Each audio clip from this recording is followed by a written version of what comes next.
Good morning. Ira Epstein with your morning flash update. And this update is for the morning of Monday, the 11th of December, 2023, 8:15 a.m. Central Time. Now, one piece of U.S. economic data of importance in terms of, major reports coming out. Now, there's been a lot of action in the stock market. Macy's, of all things, got a big bid. I was surprised. Who the heck wants to buy a big retailer right now? So I don't understand that. But somebody sees a value somewhere. I don't quite know what it is, so I got to read more about that. Cigna and Humana fell apart. In the markets, the futures, here's what we're looking at. Tomorrow you get the CPI number. There's word that the core CPI actually went up about 0.3, so we'll see if that's the case. They're expecting not a big change in the headline number. On Wednesday, we get the FOMC meeting, and I want to make a correction here. On the rest of the bank meetings, on Thursday is 4 of them. We're going to get the Bank of England. I thought it was Friday. They're on Thursday, with the European Central Bank, with the Swiss National Bank, and with Norway's bank, Norges Bank. All are expected to hold where they're at. The word from each will be there. Looking at inflation, if it ticks up, they're ready to pull the trigger. But analysts are saying these were their last hikes that we've already seen, and that the next action, all, including the U.S., will be to the downside.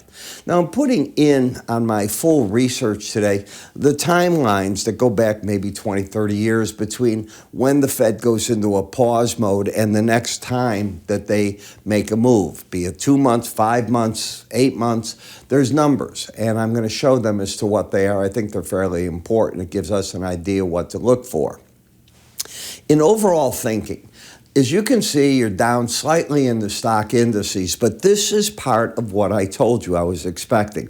I have been expecting, if there's no change in the data that keeps coming out, a consolidation period into where we're at. It rolls a little bit, and then we get into the end of the year Santa Claus rally, and I'm expecting a solid note on a yearly close. In the energy markets, you do know the Biden administration is out there putting in waivers and tenders that they want to buy 3 million barrels of crude to put back into the caverns, our SPR. You're up today about 13 cents in the beans. Wheat's down a little, corn's unchanged. Bonds and notes very flat, and I don't expect big moves out of them now in front of the CPI report. And after that, I think it's a foregone conclusion. The Fed sits tight. Fed Chair Powell will come out and do as usual. They're data dependent. They don't like that inflation is staying sticky. They're ready to do what they have to, but they think the lag effect is taking a place. And when asked when he sees the first cut, I don't think he'll answer.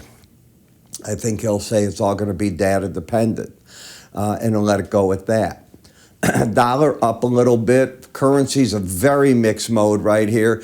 And now the market is saying that no, the Bank of Japan is not ready at all to move and change its policy from negative rates. In fact, over the weekend, it was solidified as analyst upon analyst that have talked to different members of the Bank of Japan, getting the impression the bank is not yet ready to make that move at all. So what do you do in a market like this? Well, to kill time, here's the thing I look at: pivot points. A pivot point looks at the prior day's high, low, close. From there, there's a formula. You have it in your charting service where it starts plotting center lines. Let me just show you what I mean there. See the white line? That's your center. You get sell lines above the market, buy lines below the market. They're in the blue. And you're trying to get back to the center line.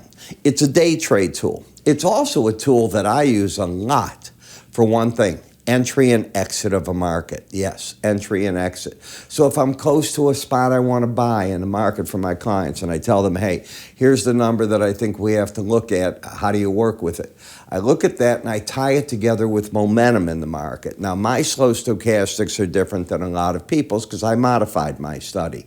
However, in looking at it, you'll see how it works. It's a free, got that word, free video series for you. It's 3 parts to it. How do you get it? It's pretty simple. You go to iraepstein.com, free offers. You'll see it there with the Arun indicators there for free as well. You move your cursor up to the top here. And it's that simple. So I'm Ira Epstein. I'll catch you at the end of the day. As I said, I think today's one of these days where we mark time more than anything else. Talk to you at the day's end. Take care.